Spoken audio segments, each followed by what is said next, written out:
नमस्कार दोस्तों, स्वागत है आप सभी के हमारे चैनल इन्फो फार्मा में। तो आज की इस वीडियो में हम बात करने वाले हैं एजिथ्रोमाइसिन टैबलेट के बारे में। जानेंगे पैकिंग, एमआरपी, साथ ही इस मेडिसिन का उपयोग हम किन-किन समस्याओं में कर सकते हैं, साथ ही इस मेडिसिन को लेने का सही तरीका क्या है और साथ ही क्या इस मेडिसिन को लेने के बाद कोई साइड इफ़ेक्ट हमें देखने को मिलती है या नहीं मिलती है, और साथ ही इस मेडिसिन को लेते टाइम किन-किन सावधानियों को बरतनी ज़रूरी है। इन सारी विषयों पर बात करेंगे ताकि हमारे द्वारा दी गई जानकारी और अपने सूझबूझ के आधार पर इस मेडिसिन का उपयोग बेहतर से बेहतर तरीके से करके एक बेहतर से बेहतर परिणाम भी आप प्राप्त कर सकें। तो चलिए वीडियो स्टार्ट कर लेते हैं बगैर आपके समय को गवाए हुए। एजिथ्रोमाइसिन 500 mg टैबलेट के अगर पैकिंग की अगर हम बात करें तो ये 5 टैबलेट के पैकिंग में मार्केट में आपको देखने को मिलेंगी, जिसके 3 वेरिएंट आपको मार्केट में अवेलेबल मिलेंगी, जिसमें 100 mg, 250 mg और साथ ही 500 mg। अगर इसके एमआरपी की अगर हम बात करें तो ये 80 रुपीज़ से लेकर के 125 रुपीज़ तक के प्राइस में ये मार्केट में आपको इजीली मिल जाएंगी। अगर कम्बिनेशन की अगर हम बात करें तो इसमें एक ही कम्बिनेशन देखने को मिलती है, वो है एजिथ्रोमाइसिन।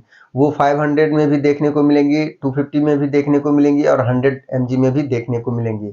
अगर इसके कंपनी की अगर हम बात करें तो ये एलेम्बिक कंपनी की बनाई हुई एक दवा है। एजिथ्रोमाइसिन टैबलेट के अगर यूजर्स की अगर हम बात करें तो एजिथ्रोमाइसिन टैबलेट एंटीबैक्टीरियल एंटीबायोटिक के रूप में काम करती है, यानी कि इस मेडिसिन को लेने के बाद जो भी बैक्टीरिया से रिलेटेड अगर कोई समस्या है तो ये बैक्टीरिया के प्रोटीन लेवल को कम कर देती है, जिसके कारण उनको पनपने में सहयोग प्राप्त नहीं होती है और हमारे इम्यून सिस्टम उसको खत्म करने में अपना योगदान इजीली दे पाती है।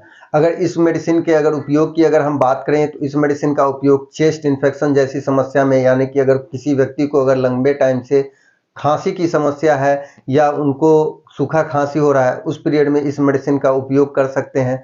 साथ ही कान से जुड़ी अगर कोई समस्या है, यानी कि अगर कान की अगर कोई इन्फेक्शन जैसी अगर समस्या है, जैसे हो गया कान बहना, कान दर्द करना, साथ ही कान से पानी जैसा निकलना, अगर ये सारी अगर समस्या है उस पीरियड में इस मेडिसिन का उपयोग कर सकते हैं। साथ ही गले से जुड़ी अगर कोई समस्या है, यानी कि अगर गले में अगर इन्फेक्शन से जुड़ी अगर समस्या है, जैसे स्वेलिंग हो जाना, साथ ही खांसते टाइम में पेन होना, पानी पीने टाइम में पेन होना, इन सारी समस्याओं में इस मेडिसिन का उपयोग कर सकते हैं।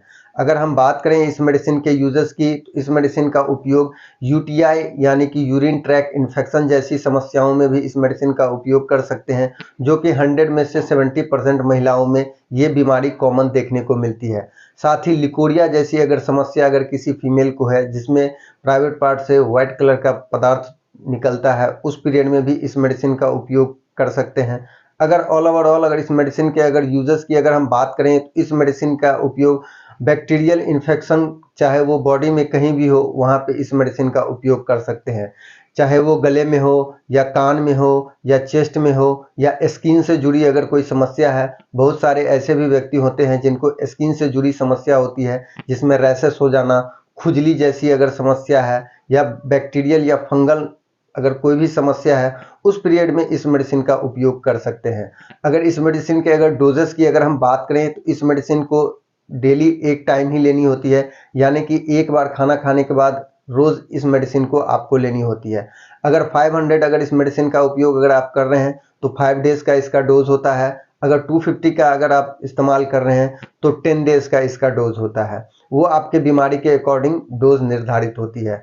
अगर इस मेडिसिन के अगर साइड इफ़ेक्ट की अगर हम बात करें तो इस मेडिसिन के साइड इफ़ेक्ट आपको ना के बराबर देखने को मिलेंगी। छोटी-मोटी साइड इफ़ेक्ट की अगर हम बात करें तो मुँह सूखना, उल्टी होना, चक्कर आना, लूज मोशन जैसी समस्या आपको देखने को मिल सकती है। अगर हम बात करें सावधानियों की, इस मेडिसिन को ऐसे व्यक्ति जो व्यक्ति लंबे टाइम से बीमार चल रहे हैं और बहुत सारी दवाओं का भी सेवन कर रहे हैं, वो इस मेडिसिन को लेते टाइम एक बार डॉक्टर की परामर्श ज़रूर लें। साथ ही इस मेडिसिन को लेते टाइम अल्कोहल से दूरी बनाए रखें, साथ ही खट्टी पदार्थों से भी आप दूरी बनाए रखें।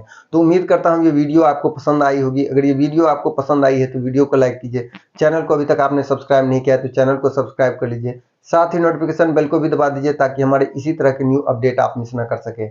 साथ ही अगर आपका अगर कोई सवाल है तो आप कमेंट बॉक्स के माध्यम से आप हमसे पूछ सकते हैं। साथ ही अगर कोई सजेशन है या आपको किस टॉपिक पे वीडियो चाहिए, उसके लिए भी आप हमें सजेस्ट कर सकते हैं। तो मिलते हैं एक नई वीडियो में एक नए टॉपिक के साथ। तब तक के लिए thanks for watching, thanks for supporting.